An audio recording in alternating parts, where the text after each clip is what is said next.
حضرت عبدالرحمن بن ابی بکرہ رحمۃ اللہ علیہ اپنے باپ سے روایت کرتے ہیں کہ وہ ایک دفعہ رسول اللہ صلی اللہ علیہ وسلم کا تذکرہ کرتے ہوئے کہنے لگے کہ رسول اللہ صلی اللہ علیہ وسلم اپنے اونٹ پر بیٹھے ہوئے تھے اور ایک شخص نے اس کی نکیل تھام رکھی تھی۔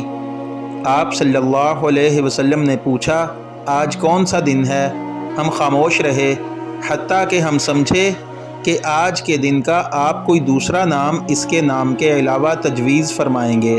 پھر آپ صلی اللہ علیہ وسلم نے فرمایا، کیا آج قربانی کا دن نہیں ہے؟ ہم نے عرض کیا، بے شک۔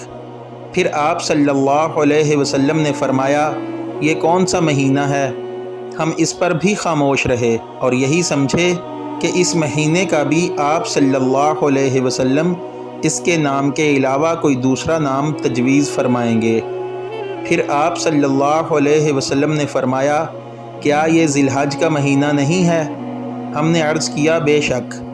آپ صلی اللہ علیہ وسلم نے فرمایا، تو یقیناً تمہاری جانیں اور تمہارے مال اور تمہاری آبرو تمہارے درمیان اسی طرح حرام ہیں جس طرح آج کے دن کی حرمت تمہارے اس مہینے اور اس شہر میں ہے۔